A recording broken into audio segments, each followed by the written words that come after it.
¿Qué te parecen 365 días de contenidos digitales para tu empresa, negocio o emprendimiento?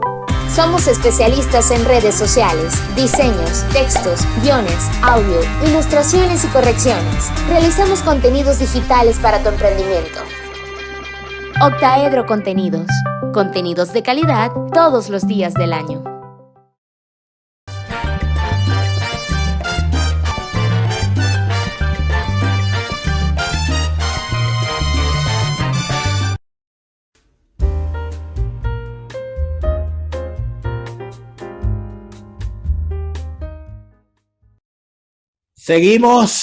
Seguimos en Fuera de Orden, crónica de la desgracia nacional e internacional, romería informativa. Gracias a todos los que se siguen sumando a nuestra iniciativa para financiar este y todos nuestros contenidos Patreon. Patreon.com/DelaraF, Patreon.com/DelaraF. Este apoyo que nos ayuda a seguir creando contenidos para todos. Hoy es martes y además de ser martes, es 8 de marzo, Día Internacional de la Mujer, y está con nosotros, como todos los martes, una gran mujer que es Nitu Pérez Osuna. Bienvenida y felicidades en tu día, Nitu. Sí, hombre, chico, cuando prendí el celular hoy, ¿cómo se llama? El WhatsApp, me di cuenta de que hoy es el Día Internacional de la Mujer. A mí se me había olvidado eso. Porque además, claro, yo agradezco mucho los mensajes y te lo agradezco a ti también, ¿no? Pero tú sabes que yo siempre he pensado que hay también que buscar un día para celebrar al hombre. Porque la mujer sin el hombre le falta algo. Así como el hombre sin la mujer también le falta algo. Al igual que la familia. Tú vienes de una mujer, pero para que la mujer te pudiera tener, estuvo acompañada de un hombre. Entonces yo creo que somos importantes ambos. Yo entiendo las luchas por la reivindicación. Claro. Yo, por supuesto que celebro las luchas, las conquistas de la mujer, ¿no? Y a veces me preocupa también, fíjate, algunos, desde mi punto de vista, retroceso. Yo creo que la mujer es sobre todo vida. La mujer es sinónimo o símbolo de vida. Los hombres no pueden engendrar. La mujer es la que engendra. Y que ahora estemos debatiendo en el mundo por el aborto, y que las mujeres se feliciten y marchen en las calles y se abracen cuando se aprueba la muerte de un ser viviente en el vientre de la madre. A mí eso me parece un retroceso gigantesco en las conquistas de la mujer. Ese es mi parecer. Por supuesto, una de las cosas maravillosas que tiene el mundo occidental hasta ahora es que podemos discutir esto, hablarlo sin que nos asesinen. No, claro. No estamos en Rusia. Exactamente. Estamos en Irán, ¿no? Yo puedo hablar esto y discutirlo y habrá unas mujeres que me dirán que no. Que están de acuerdo y otras que no, pero de que se puede debatir, se puede debatir. Ahora, fíjate que yo recuerdo siempre, ¿no? Siempre, cuando se hacen todos estos debates, que yo estoy convencido y seguro de que la vida para todas las mujeres nunca ha sido igual. Hay mujeres a las que han podido superar, gracias al entorno, gracias a su familia, barreras que otras les ha sido prácticamente imposible o muy difícil. Y está perfectamente claro que no es lo mismo ser feminista en Irán que ser feminista en Venezuela. O sea, hay gente claro, a la que uno en algunos sitios es hasta, uno dice, oye, pero feminista, sí. Pero cuando lo ves... Yo creo que esas luchas feministas, fíjate, se deberían dar en esos países árabes, duda, donde las mujeres tienen que ir con las caras tapadas. Es un peligro, inclusive, ser feminista. Bueno, pero si quieres dar una lucha, si quieres dar una lucha de verdad, claro. Fíjate, si tú me dices a mí, la lucha es para que las mujeres de esos países puedan, bueno, empoderarse, mira, ni siquiera empoderarse, quitarse el trapero. Ya eso es una conquista. Ya eso es una conquista. Fíjate que quitarse el trapero. No, pero yo voy a luchar es porque yo soy más feminista, porque yo luché para que la mujer se apruebe el aborto. Yo te voy a decir de verdad. Pero, Nitu, a mí me parece que todo es un contrasentido. Siempre va a haber unas discusiones que terminan siendo localistas. Yo recuerdo que hubo una lucha gigantesca y que muchísima gente no lo conoce, que redundó en la aprobación en Arabia Saudita del derecho de la mujer a manejar. Sí, yo me acuerdo. Y eso fue hace 2 años. Sí, sí. O sea, estamos hablando de que hace 2 años en Arabia Saudita las mujeres no podían manejar. Eso ¿para dónde va? Eso es un tema que... Y aparte de eso, hay otra cosa. Nunca se me olvida. Esto es una cosa para que veas dónde vamos. Yo recuerdo, yo estaba en uno de mis cursos de alemán, en una de mis clases de alemán, con una muchacha que era afgana, pero de origen iraní. Los afganos son iraníes y pastún. Ella era de origen iraní. Y ella, por supuesto, usaba su hijab, se tapaba. Y un día estábamos en el break del curso. Y en el break ella se ponía a ver videos en su celular. Y entonces la profesora la ve. La profesora pregunta, ¿qué estás viendo? La muchacha, su afición fundamental, no me lo vas a creer, su afición fundamental era ver videos en YouTube de peluquería. De peinados. Para lo que ella no puede porque siempre tiene un trapero. Eso a mí me dio una sensación tan rara, porque pero ella veía todas esas cosas de cómo se hacían, todas esas cuestiones, y la profesora le decía, pero ¿a ti te gusta la peluquería? Y ella dice, a mí me encanta la peluquería. Y la profesora le dice, pero tú sabes que tú aquí, si quisieras, podrías quitarte el dedo y hacerte un peinado, ¿no? Y ella le dijo, sí, pero le dijo una frase que fue a mí me sonó tan triste, ¿no? Dijo, sí, pero ¿para qué armar un conflicto por eso? Qué tristeza. Yo eso lo sentí como que ella, sí, porque era una mujer moderna, de paso, porque moderna era, pero como que ese tema ella prefirió no tocarlo. Y entonces yo me voy para atrás. Y entonces, ¿para qué armar un conflicto, podría decir una mujer en otro país? ¿Para qué armar un conflicto por salir o no a manejar? ¿Para qué armar un conflicto no por el divorcio? ¿Para qué armar un conflicto no por el derecho a estudiar? Por estudiar. Entonces, de los conformistas, porque fíjate una cosa, ya va, no se han hecho las grandes revoluciones, ¿no? Yo te quiero hacer un paréntesis. Yo recuerdo que mi mamá, creo que fue la única de sus hermanos que se graduó. Imagínate. Que se graduó y que después llegó a la universidad y mi mamá, bueno, fue criminóloga. Yo recuerdo que mis tíos me contaban y mi mamá, una tía, mi tía Beatriz, que quiero mucho, contaba que mi mamá le pagaba un medio para que ella le tendiera la cama a mi mamá. Dormían juntas en el mismo cuarto, entonces mi mamá y que le pagaba a mi tía Beatriz para que mi tía Beatriz le hiciera la cama mientras mi mamá se acostaba en la otra a leer. Que a mi mamá le gustaba leer. Y estudió, creo que fue hasta 6º grado, escondida. Es decir, tú podías estudiar hasta 3er grado. Y ella llegó a 6º. Se casó, mi mamá se casó de 17, 18 años, y luego que yo nací, que fui la última, además un pelón, mi mamá sacó el bachillerato libre, eso que se llamaba así, bachillerato libre, yo no sé si eso todavía existe. Y después se metió en la universidad y nosotros éramos felices porque mi mamá nos llevaba al colegio y ella iba para la universidad.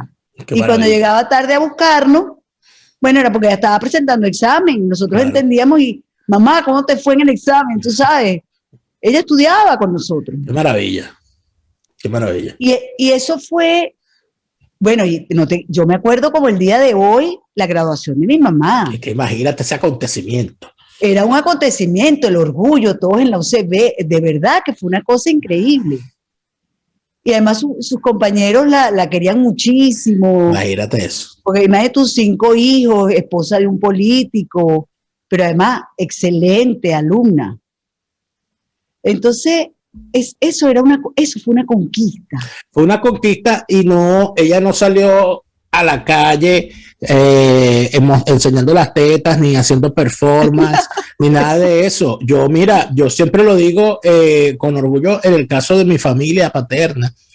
en el que eso fue y yo me enteré de que era el día de la mujer, o sea, me lo recordé porque esta mañana veo el grupo de la familia paterna felicitando a las mujeres, porque mi abuelo era una mujer altamente feminista, pero no feminista así de andar, pero no, es que las cosas yo me pongo a ver en el tiempo, y lo primero que mi abuela hacía era decirle, mire, usted no puede ser a los muchachos, a sus nietos, varones, pero usted no puede ser tan inútil, ¿yo? Usted tiene que saber cocinarse su cosa y lavar su plato y arreglarse su ruedo y su cuestión. En mi familia paterna todos los hombres cocinan, mi abuelo incluido, que de paso mi abuelo era marinero y marinero que no cocina se muere de hambre a bordo. Mi papá cocinaba de película. Entonces eso, pero además de eso, yo recuerdo, Nito, los mítines, porque esos eran los mítines que daba mi abuela con respecto a cuando veía en su familia, a sus hijos, a sus hijas, que no aceptaban las bondades de la tecnología para facilitarse la vida. Entonces ella empezó y decía, yo fui la primera persona en este edificio que cambió la cocina de querosén por la cocina a gas. Imagínate. Yo fui la primera que en este edificio se compró una lavadora automática. Yo fui la primera edificio que se compró una nevera sin escarcha. ¿Qué es eso? Está esclavizado limpiando una nevera. O sea, era una cosa que ella lo veía y nunca se me olvida. Una vez una clase, y esto sí fue una clase casi que de feminismo, porque una de mis primas se estaba quejando porque tenía que planchar. Y entonces ella estaba amargada. Mi abuela le dice, yo planchaba con plancha de carbón. Yo planchaba el uniforme de tu abuelo de la Armada, ese uniforme blanco. Sí. Tenía que lavarlo. Eso se almidonaba, se ponía almidonarlo. Ay, sí. Y plancharlo con plancha de carbón. Y quedaba ese uniforme blanquito. Mi abuela se reía, ¿no? O sea, se burlaba de uno por esas cosas cuando uno se quejaba. Entonces, yo creo que han sido esas las mujeres que han hecho más que otras que simplemente son activistas. Y yo le tengo últimamente, lo lamento, pero últimamente le tengo muchísima reserva a los activistas, porque lamentablemente los activistas siempre tienen una doble cara. Yo, por ejemplo, en este momento me siento sinceramente decepcionado de la posición de tanta gente, de tantos activistas que han pasado toda una vida reclamando sobre determinado tema y cuando estalla un conflicto como una guerra, se esconden todos sus principios y se posicionan en función de sus cuestiones ideológicas. Por ejemplo, los ambientalistas. Yo quisiera saber dónde andará Greta. ¿Dónde estará Greta? Oye, mira, ahorita que me lo dices, tienes razón. ¿Dónde está la niña Greta? Se acabaron. Porque cuando había un incendio en el Amazonas, Bolsonaro era terrible. Era horrible, horroroso. Pero Bolsonaro fue y se tomó la foto con Putin y se pararon mucho ciertas críticas contra Bolsonaro. Sí, claro. ¿No está raro eso? ¿No está sospechoso? Todo me parece rarísimo. Entonces, que a mí todo me parece igual. A mí me parece rarísimo esta conversa en Venezuela. No, esa sí no me parece rara. No, cuéntame por qué no te pareció. Porque yo me conozco la historia de la crisis de los misiles. Bueno, yo también me conozco la historia de Bahía de Cochino. Y después de haber visto la traición que un gobierno demócrata, por cierto, hizo contra unos cubanos que dijeron, dame las armas que yo voy. O sea, ni siquiera les dijeron, anda a invadir. No, dame las armas que yo voy. Y fueron y los dejaron abandonados. Después de eso, confiar en la política exterior de los Estados Unidos se hace muy difícil para un hispanoamericano. Lo lamento. Y más allá, yo con esto no me voy a convertir en anti-yankee, sino que las cosas como son. Yo tampoco soy anti-yankee, pero la verdad es que ha quedado demostrado que son los nuevos fenicios de esta época. O sea, todo es el negocio. Y bueno. Pero negocio chimbo, ¿viste? Porque qué chimbo ese negocio con Maduro, ¿no? Bueno, pero depende. Yo no lo sé. Depende para quién. Claro, yo no sé. Pero todavía no sabemos. Yo estoy como tú sabes. Yo estoy como observando. Yo estoy leyendo, yo estoy escuchando, no opino mucho de la materia, porque creo que esto está en pleno desarrollo. Así es. Y que no conocemos los intríngules de la cosa. Porque si tú me dices a mí qué hablaron en Venezuela, oye, yo no sé qué hablaron. Unos dicen que hablaron de petróleo.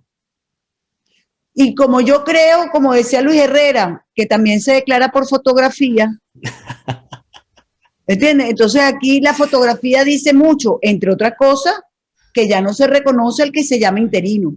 Ya ni se nombra. Bueno, ya no sé, bueno, nosotros no lo nombramos hace tiempo. No hace falta cantar de la canción. ¿Qué te pasa que no se te ve? ¿Estás enfermo o es que quieres amargar mi vida? Porque... Es verdad, es verdad. Y yo, por cierto, veía a alguien, fíjate tú, que ponía en las redes sociales pidiendo una fe de vida. Ay, no te puedo creer. Necesitamos fe de vida. Fe de vida porque el Señor desapareció. Pero fíjate tú que aquí, cuando tú revisas las cosas, se llega a una conclusión que yo sé que tú hayas llegado hace mucho tiempo, yo había llegado hace mucho tiempo, muchos otros comunicadores hayan llegado hace mucho tiempo. El gobierno interino siempre fue una mentira. Lo que pasa es que no sabíamos de quién era el dueño de la mentira.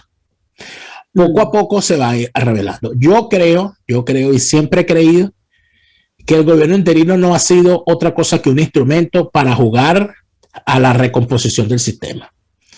Es decir, una gente que se montó en el gobierno interino para amenazar y para lograr obtener cosas que requería del sistema. Y cuando hablo del sistema, hablo del sistema chavista, y cuando hablo del sistema, hablo también del sistema de repartos de intereses regionales. El sistema es todo. Hubo países que se posicionaron en determinado momento y era por alguna razón, ya algo estaban buscando. Y normalmente lo que hay detrás son intereses comerciales, petroleros, pero más allá de eso, intereses, bueno, por ejemplo, mira. Pero fíjate que yo, por ejemplo, yo hace un ratico estaba hablando con Antonio Rodiles y yo le decía, pero dime algo, ¿Cuba es más rica, el cubano, es más rico o es más pobre que hace 60 años? ¿El venezolano es más rico o es más pobre que hace 23 años? ¿El nicaragüense es más rico o es más pobre que hace 18 años?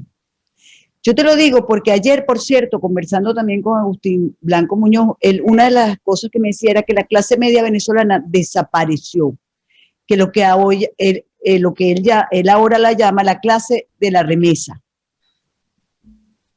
La clase media se convirtió en una clase de remesa, lo que le envían sus hijos de afuera. Él contaba que él llegó a ganar $5,000 mensuales y ahorita le acaban de aumentar a $30. Entonces desapareció la clase media. Entonces, ¿para qué nos sirven estos gobiernos o estos regímenes? Para empobrecernos. ¿Cuándo es que vamos a reaccionar realmente? ¿Tú te acuerdas, como ciudadanos? ¿Tú te acuerdas de la Alianza para el Progreso? Sí. Cuando los Estados Unidos promovía que la única manera de que hubiesen democracia sólida es que hubiese progreso económico. Eso fue una política de los Estados Unidos que se mantuvo, yo diría que de forma ininterrumpida con respecto, y le fue muy difícil, pero quizá al momento en que cae la Unión Soviética y que cesan las grandes amenazas de las dictaduras por necesidad y de las dictaduras promovidas por la Unión Soviética, o sea, las dictaduras anticomunistas y las dictaduras comunistas, cuando cesa esa dicotomía, yo de verdad pensé sinceramente, y recuerdo haber estado en la Escuela de Estudios Internacionales en el que ese momento surgió, que se dijo, bueno, aquí vamos a caminar hacia la vía del comercio, la apertura de las economías y el fortalecimiento de la democracia, porque las sociedades van a tener dinero y evidentemente van a buscar que haya un régimen de libertades. Y caminando por todo eso, llegando aquí, nos damos cuenta que estábamos muy equivocados en el año 91, 92 y en sucesivo. Lamentablemente lo que tenemos ahorita es un regreso a las posiciones del amigo, de mi amigo, es mi amigo, pero el enemigo de mi enemigo también puede ser mi amigo, sin importarme mis principios. Que es un dictador, es un narcotraficante, es un asesino, es un terrorista, es lo que sea, pero está conmigo, no importa. Entonces, por allí siento que vamos caminando otra vez y me parece que nos quedan cosas muy sorprendentes por ver todavía. Oye, no es nada alentador lo que me dices. Yo quiero pensar que cuando hay estas crisis tan profundas, vienen reflexiones profundas de los ciudadanos. Bueno, yo no sé si a ti te pasa, ¿no? Pero uno trata cada vez de que su círculo vuelva a ser la familia, vuelva a ser esos amigos de siempre, con los que tú creciste.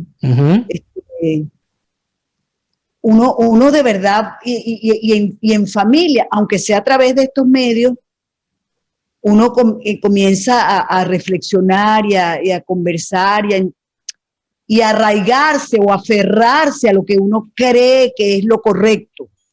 No sé, a veces quiero pensar eso. Por ejemplo, a mí esta guerra de Irak, de Rusia y Ucrania, yo creo que ha removido o que removerá las fibras más íntimas de muchos ciudadanos, sin entrar en quién tiene la razón. O sea, las imágenes son dantescas, el ver ciudades destruidas, familias acabadas, civiles acribillados. Oye, mira, si eso no te remueve, yo te pregunto, ¿qué? Así es. ¿Qué nos va a hacer pensar realmente? No sé. Mira, pero todo termina en el mismo lugar siempre, Nito. Es que la lucha es por la libertad. Y no hay libertad posible si no se actúa en función de los principios. Y yo siempre recuerdo el momento en el que yo tuve una ruptura política, siendo activista político, con una persona a la cual le escuché la expresión, cuando yo decía esto, de que con principios no se van a abrir las puertas de Miraflores. Y yo, después de escucharle eso, yo dije, eso quiere decir que esta persona no tiene principios. Porque si el que tiene principios no los negocia. Si no, no eran principios, eran intereses pasajeros. Entonces, yo creo nunca me has dicho quién te dijo eso, pero me lo has dicho varias veces. Eso, lo que pasa es que no es un personaje que valga la pena. O sea, no fue, fíjate que inclusive desapareció de la escena, nunca llegó a mucho. Pero lo que sí me parece triste es que de que esa forma de pensar pueda ser la común en las clases políticas mundiales. Y lo estamos viendo en unos momentos en los que puede cambiar de posición de forma sorpresiva una persona como Ahmadinejad, en que puede cambiar de forma sorpresiva de posición. Eso no lo creo, chico. Un tipo como Erdogan. No, yo eso no lo creo. Aquí hay una nueva composición. No, aquí lo política. Que hay.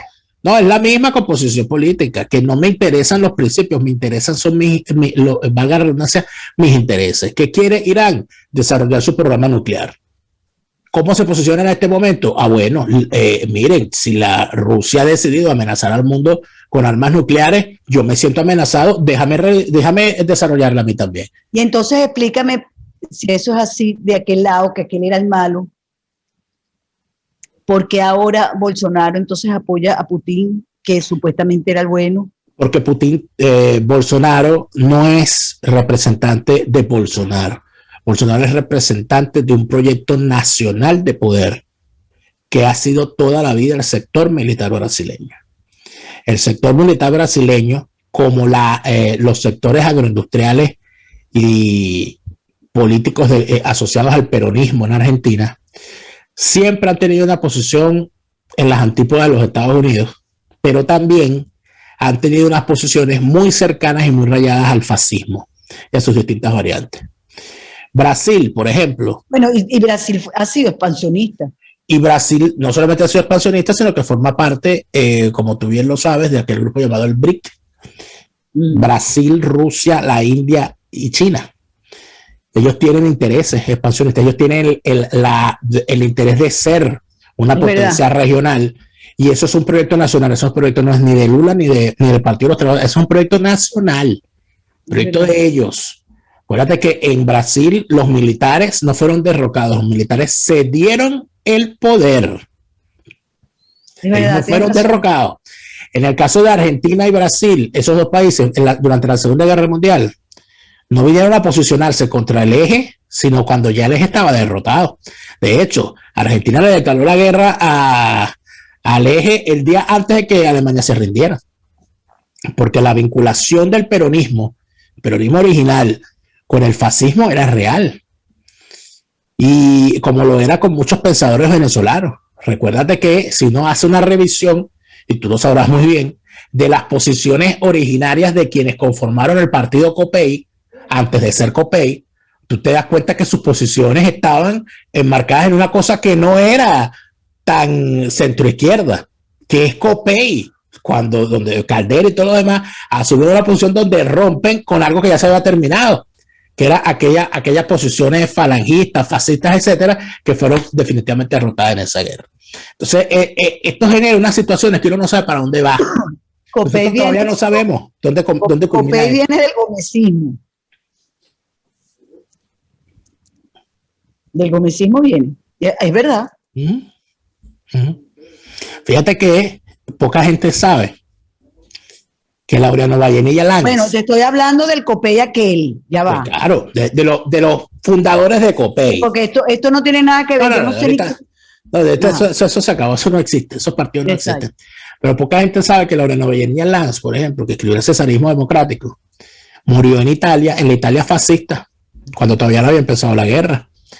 Porque Laureano Vallenilla Lanz, su tesis del El gendarme necesario, le fue de un altísimo interés a Mussolini, quien mandó a traducir ese libro al italiano y convocó a Laureano Vallenilla Lanz a Italia para conocerlo. Y Laureano Vallenilla Lanz conoció a Mussolini y estuvo. Pero yo no sabía esa parte de la historia. Y Laureano Vallenilla Lanz, luego su hijo, Laureano Vallenilla Planchart, termina siendo el ministro de Relaciones Interiores de Pérez Jiménez. Y luego, porque la vida es como es, la hija de Laureano, esto parece una novela, la hija de Laureano Vallenilla, una de las hijas de Laureano Vallenilla Planchart, se casa con un inglés, creo que es inglés, y de esa unión nace un hombre que por su nombre nos daremos cuenta de cuál puede ser la ideología de la hija y de su esposo. Se llama Nikita Harrington Vallenilla. Ay, no, chico. Y Nikita Harrington Vallenilla es uno de los más respetados historiadores de América Latina, aunque su base está en Inglaterra. Para que tú veas las vueltas que da la vida. De repente, dentro de 2 generaciones, tendremos a un Ernesto Che Bolsonaro o a un Fidel Biden, porque por el camino. Pero ojalá que no tengamos un Petit Cabello, porque me da una cosa. No. Bueno, porque todas esas cosas ocurren. Petit Cabello, está pegado. Está pegado. Bueno, pero mira, verás cosas parecidas. Dice, verás cosas peores, dice la Biblia. Y verás cosas peores. Vamos a dejarlo hasta aquí, hasta que nos pongamos más creativos. Sí, señor. Mira, un abrazo grande para ti. Gracias. Y para todos, que veo que tienen muchísima gente como siempre. Bastante gente. Muchas gracias, Nitu Pérez Osuna, como todos los martes con nosotros. Recuerden que el jueves estamos con ella en su canal. Y a ustedes les agradecemos por habernos acompañado. Recuerden que de lunes a viernes estamos a las 8 de la noche, siempre un estreno, sábado y domingo a las 12 del mediodía. Siempre aquí en mi canal YouTube y siempre en Hora de Venezuela. Gracias a todos. Hasta mañana. Resistencia con contundencia, no más lavado de conciencias, resistencia por la libertad.